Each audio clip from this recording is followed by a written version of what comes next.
And you might say, one is a philosophical naturalist doing trafficking with the Alexandrian church fathers. And he's trying, in fact, to buy their Logos doctrine. That's what he's doing shopping there. He wants to buy the Logos doctrine. He's very much impressed by Platonism, particularly the Middle Platonism. Not so much just Plato, but the Middle Platonism which developed the Logos concept in talking about the ordered structure of nature. Now, in order to get the point of this, you have to back up a little bit.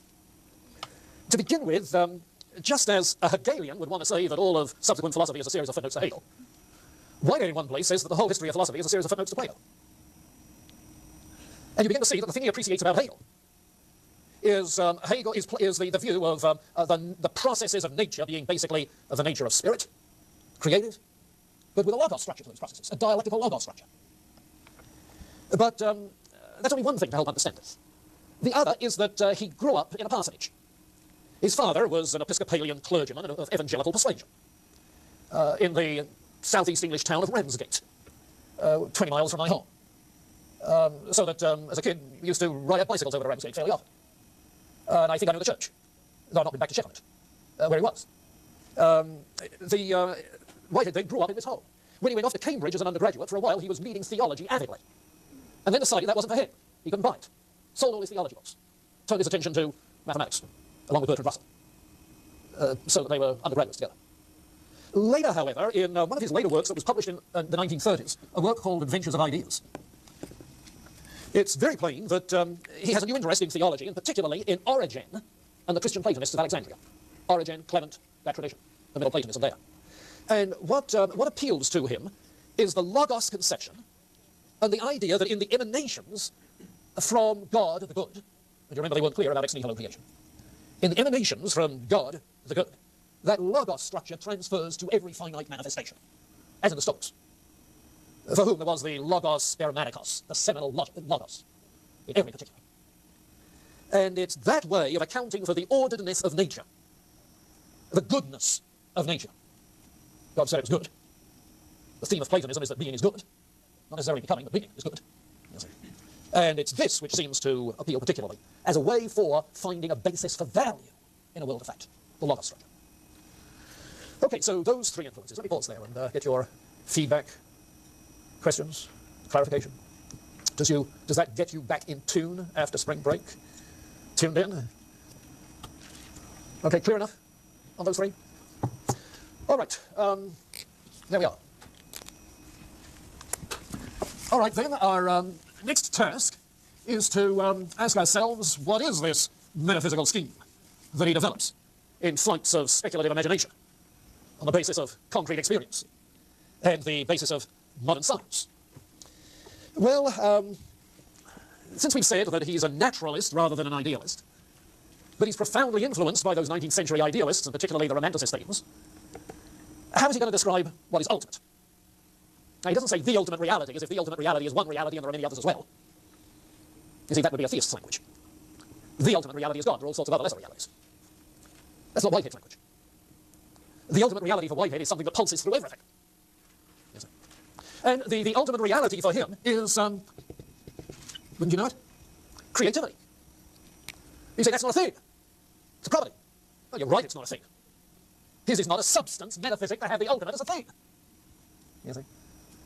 Creativity a property? No, not exactly. It's a process. It's the process of the emergence of novelty. And that's what's ultimate in all of novelty. Creativity, novelty. Now, be careful. This creativity, even when he develops his conception of God much more fully than at the beginning, this creativity is not God. It's not God. Well, the one who's read Bradley, that's no surprise, because for Bradley, the absolute is not God either. God is simply the highest manifestation of the absolute. And for Whitehead, God is simply the highest manifestation of creativity. Now, immediately you begin to see why Whitehead's God is attractive to people in our Christian tradition. You see, if God is the highest manifestation of creativity, well, it sounds like he could be seen as creator. But, all right, the ultimate. Now, how are you going to describe the process of creativity? Well, obviously, the thing to do is to start with describing some creative event rather than describing creativity in toto. And just as for these idealists, what they're doing is looking through the lens of self-consciousness of the larger screens of reality. So Whitehead then tries to look at some creative event that we know by immediate experience and respectively. So that the simplest thing with which to start, and seems to be the paradigm case for him all the way along, is the experience of sense perception. The experience of sense perception. Now notice that's precisely where Hegel begins his phenomenology of mind. You see? Subjective spirit, sensation, and perception. And inasmuch as he is describing this experience of sense perception introspectively, what he's going to give us is a phenomenological description of sense perception. Phenomenological method, like in Hegel. Phenomenological method. So what does he do then in describing sense perception? Well, he distinguishes in the perceptual experience three modes. Perception in the mode of. Okay? The first is perception in the mode of causal efficacy. The second is perception in the mode of presentational immediacy. The third is perception in the mode of symbolic reference. Now, as he develops this, as he does in a number of places, as he develops this, it's always in contrast to John Locke's theory of perception. Now, as John Locke describes sense perception, what comes first? Causal efficacy or ideas? Huh? In the phenomenology of it, in the consciousness of it, what comes first? Ideas. That's the beginning place, in the consciousness of it. It's ideas. And for Whitehead, that's utterly mistaken. It's false. He calls it the fallacy of the primacy of presentational immediacy. He loves labeling things fallacies. Seemed to be in vogue in the 1910s and 20s. The fallacy of giving primacy to presentational immediacy. You can tell what presentational immediacy is. The idea that's immediately presented to the consciousness. The cognitive.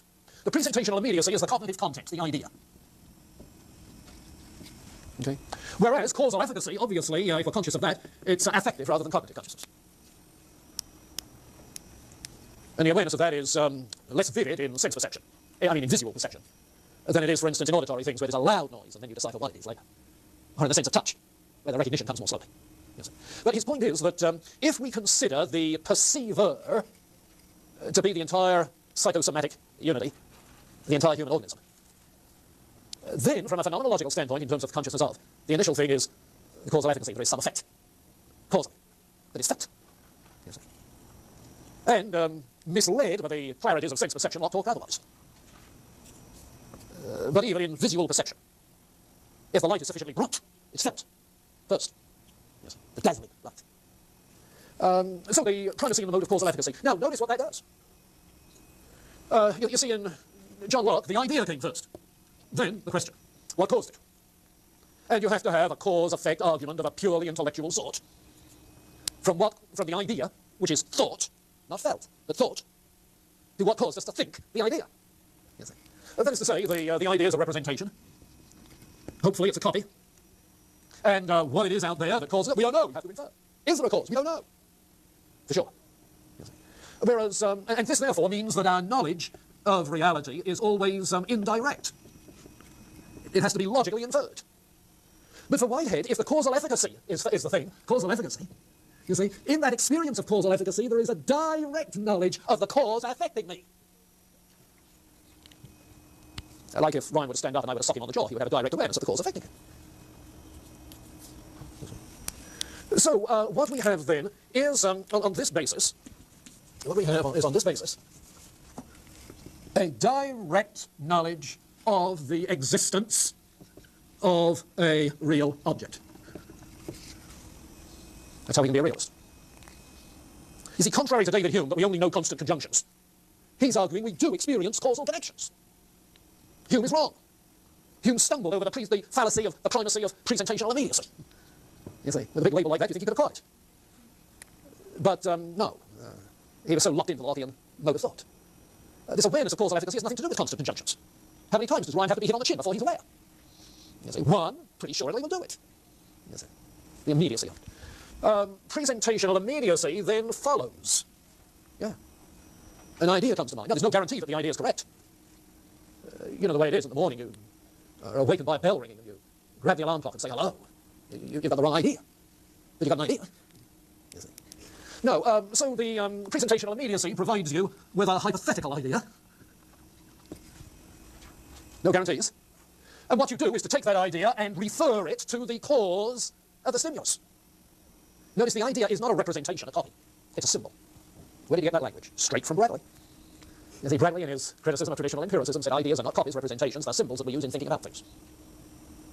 And so we take the idea and use it as a symbol in referring to. So we have an indirect knowledge of the essence of an object. The essence is what it is. The existence is that it is. So you have a direct awareness that something is, an indirect awareness of what it is.